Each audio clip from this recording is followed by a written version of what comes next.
কয় যদি কষ্ট হয় তোকে মাইরা হলাম। আমার নলির টিপা ধরছিল জোর করে, আমি আর ওজনে রাইট করে বাইরে বাইরে যেতে পারি নাই, বাইরে বাইরে টাইনে নিয়ে গেছি বেল্টি নিয়ে। কৌশলে খাবারের সঙ্গে চেতনানাশক মিশিয়ে অচেতন করে চাচাতো বোনকে ধর্ষণ, এরপর প্রাণনাশের হুমকি দিয়ে ঘটনা গোপন করার চেষ্টা, বোনের মাধ্যমে ঔষধ খাওয়াইয়ে গর্ভপাতের মতো একের পর এক অপরাধ করে যাচ্ছে জামালপুরের সরিষাবাড়ী উপজেলার এক পাষাণ্য যুবক। 11 এপ্রিল ভুক্তভোগী মৃত্যু সন্তান প্রসব করলে ঘটনা ছড়িয়ে পড়লে পালিয়ে যায় অভিযুক্ত জাহিদুল ইসলাম। বর্তমানে উপযুক্ত বিচারের আশায় ঘুরছে দরিদ্র অসহায় ভুক্তভোগীর পরিবার। 8 মাস আগের কথা, চাচাতো বোন ও সহপাঠী সুবর্ণা আক্তারের বাড়িতে বেড়াতে যায় কিশোরী। খাবারের সাথে চাচাতো ভাই চেতনানাশক ঔষধ মিশিয়ে খাওয়ালে ঘুমিয়ে পড়ে সেই ভুক্তভোগী নারী। এই সুযোগে তাকে অভিযুক্ত জাহিদুল ইসলাম ধর্ষণ করে। ধর্ষণের ঘটনা গোপন রাখতে ভুক্তভোগীকে প্রাণনাশের হুমকি দেওয়া হয়। এরপর ভয় দেখিয়ে নিয়মিত ধর্ষণ করতে থাকে।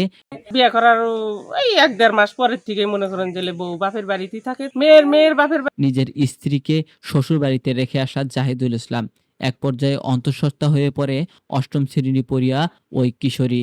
লোকলজ্জার ভয়ে সবকিছু গোপন রাখে দরিদ্র পরিবার।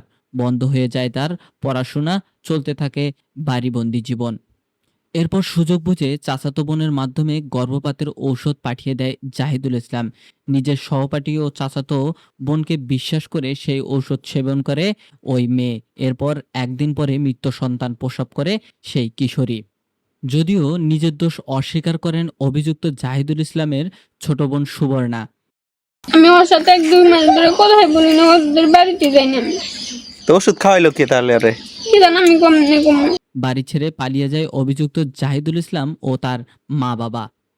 জামালপুর জেলার সরিষাবাড়ী উপজেলার অওনা ইউনিয়নের নাতেরপাড়া গ্রামে এই ঘটনা ব্যাপক চাঞ্চল্যের সৃষ্টি করে। ভুক্তভোগীর বাবা থানায় উপস্থিত হলে ঘটনাস্থলে পুলিশ আসে।